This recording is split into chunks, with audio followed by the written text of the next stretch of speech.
Ooh. So you already know we used to be athletes. Yeah. We're still athletes. It's a different kind. Damn. Ooh, that was a good one. Start the whole thing. Business expense. Yeah. Anyways, y'all, what's up? Welcome back to the AM Club podcast. Coming to you live from a... Undisclosed location. Hey. There we go. There we go. Yeah.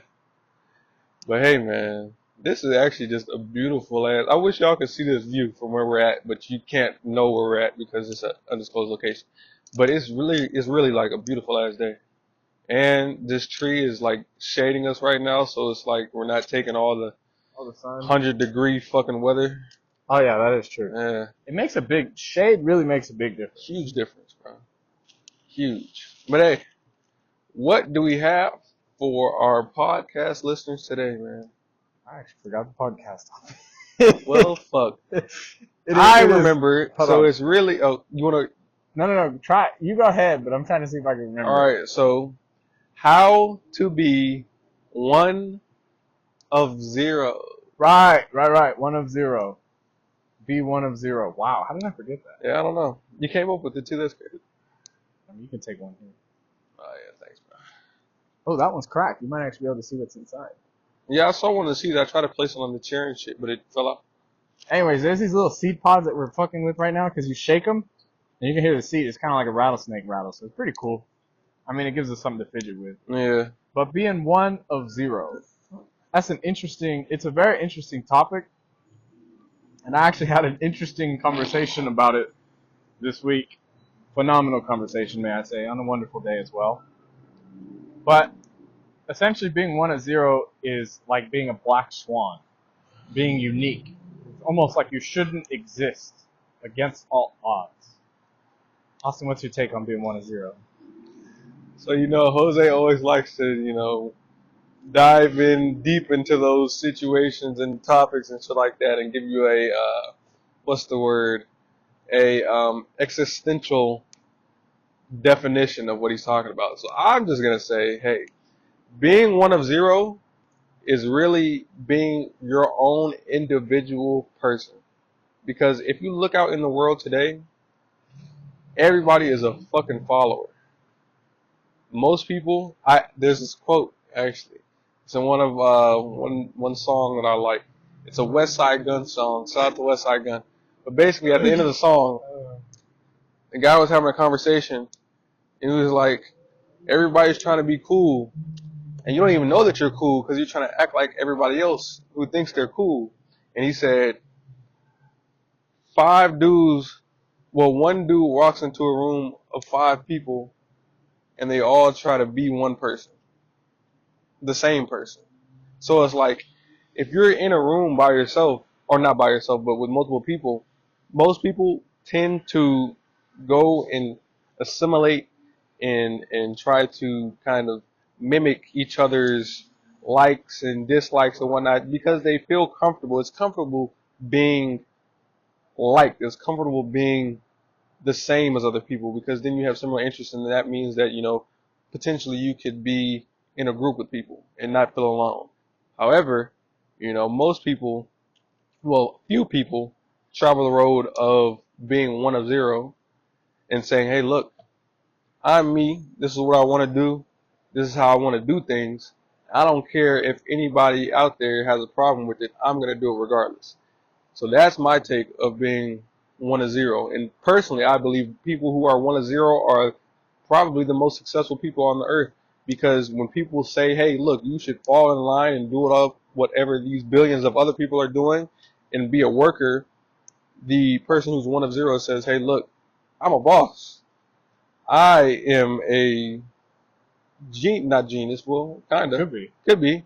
I'm somebody who creates, not somebody who assimilates. So that, to me, is being 1 of 0. And if you're 1 of 0, you're probably going to lead a successful life. I mean, I think you touched on an important facet of being 1 of 0, and that's that you're taking the path least trodden. Well, technically, you're paving your own path, which is even more difficult. But it's painful. However, in the long term, it's worth it. Ooh. Because there's things that you have to offer as a human being, as an individual, not just to society, but to people around you and close to you. That if you're following people, if you're following the masses like a sheep, if you're a herd, if you're following the herd like a sheep, then you're in the process suppressing some characteristics or some traits that are unique to only you. Ooh, very true. And it's a shame because you're starving and you're depriving people of the true reality and the true abilities that you have. You could be a wonderful artist, but you never actuated your art. So the beauty that people would draw from it, because art has a very profound impact on people's psychology and things like that, you could have people that suffer because they never got to see your art. Now you could argue, you could be like, oh, but that's not my responsibility, it's your obligation. It's not just your responsibility. You were given those talents and abilities and characteristics and traits for a reason. That's actually a great point, which leads me to this. I think most people start off, I think you're born one of zero. However, when you're assimilated into society, they train you basically to become one of however many 7 billion, you know? So going throughout life, most people tell you, hey, you shouldn't do this. Hey, you shouldn't wear that. Hey, you shouldn't talk like this. Hey, you shouldn't read this. Hey, you shouldn't sit by this person. Blah, blah, blah, blah, blah. A whole bunch of things that you shouldn't do.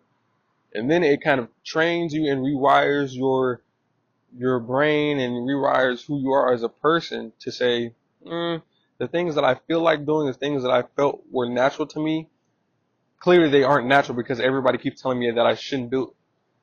And then you lose that one of zero mentality that you didn't know that you had all along, and you turn out to be, like you said, a sheep, you know? And we're not calling you all sheeps or anything like that. It's just a expression. Yeah. But whenever you go through life, you have to maintain that level of uniqueness that you already are born with. Anything that you like or dislike, keep it. You know, that's what makes you you, and that could be what makes you successful or what turns out to make you unsuccessful if you follow the herd, you know? So,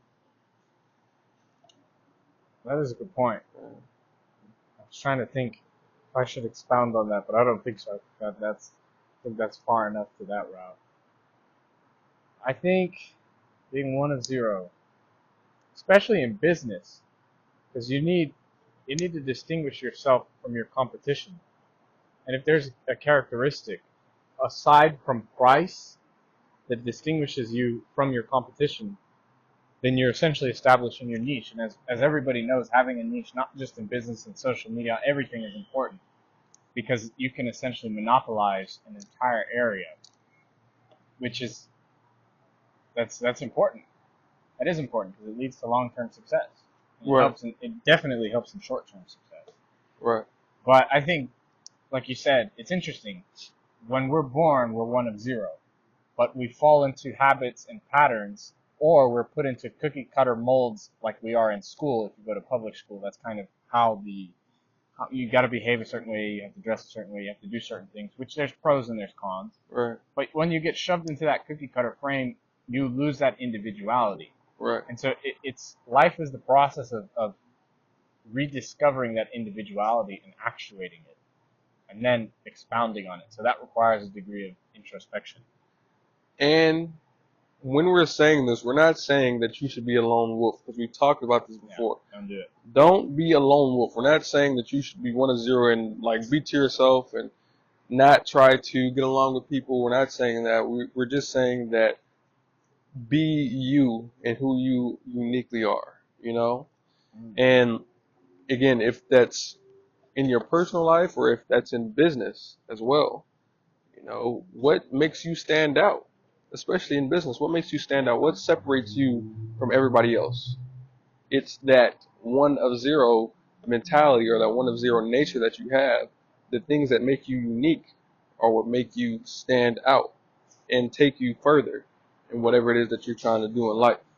So when it comes to one of zero, again, don't view it as, okay, I'm just by myself and I'm good by myself. No, we're not saying that. We're saying that you are you by yourself. However, you can take that and apply it to multiple things out there in the world and find people who are like-minded, who are one of zero as well. Combine that knowledge, combine that mentality, and then take that further. Grow something with people. So just wanted to get that clear because people might be like, oh, well, how are you gonna say one of zero and you're talking about don't be a lone wolf. So Well, and that's actually important, right? So if you talk about, because you brought up a good point in being alone. Essentially, imagine you have a room full of 5 guys who are one of zero. Each one of them is one of zero. Imagine the polarity of their knowledge. So you could have, say it's a business meeting. One guy is a businessman. One guy is an accountant. The other one is a banker. The other one is an oil guy. And then the last one is a construction guy. And I'm using professions as the one of zero, but just for simplicity. But if you have that group of guys, each one is specialized in a certain field, meaning they're one of zero within that field or profession. Imagine the conversation that they can have, or the business model that they can produce, or the business that they can produce. So one idea can be completed by every man in the group. And that's the power of being one of zero in groups. It's like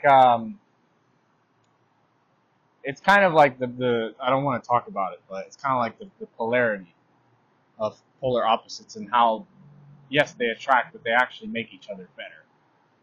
So differing groups, opposites, different perspectives, those are all extremely important. They wouldn't exist if they didn't have a place. That's why there's positive energy and negative energy. That's why there's light and there's dark. They're complementary. right. And also inseparable. So if you can leverage being one of zero in any circumstance, you're golden. Whether it be business, life, relationships, whatever it is, it's definitely something special. And also, one thing about being one of zero and about being your true individual self, it might seem like, which is it's odd, it might seem like being yourself and not following the crowd will get you ostracized. However, that's something I feel like that's at the surface level. But the people who are probably most liked and most revered are the people who are one of zero Mm. and are who are truly themselves and don't care what everybody else says.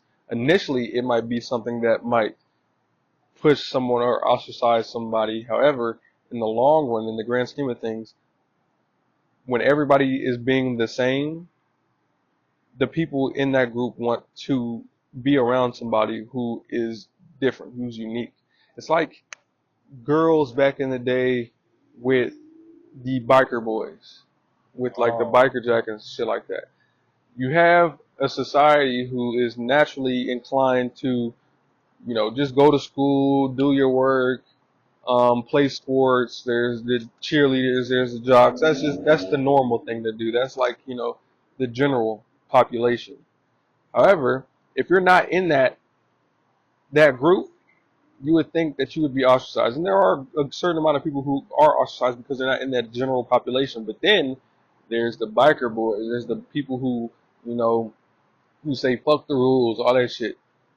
yeah. And after so much time, the girls in that group who are used to the general jocks, all that stuff, they're like, those guys are different. They're marching to the beat of their own drum.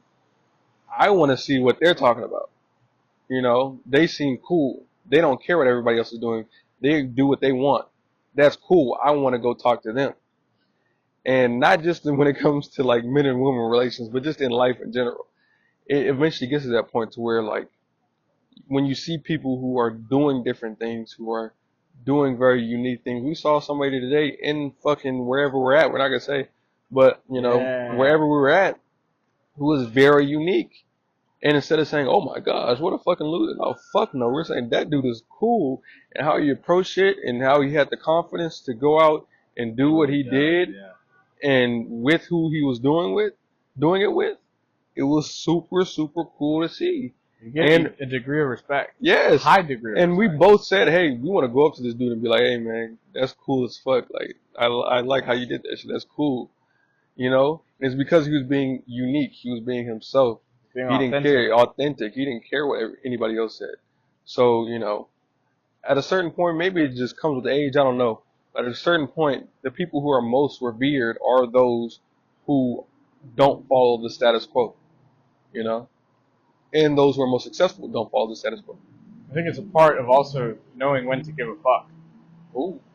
Like Austin says, knowing when to give a fuck is important. And if you're too worried, if you're giving too many fucks to your appearance or how people portray you within reason, then you're literally fucking yourself in the ass.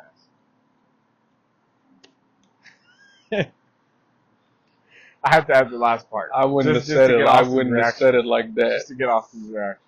But essentially, if you give too many fucks, then you're putting yourself at a disadvantage, and you're suppressing the beauty of your character and your personality.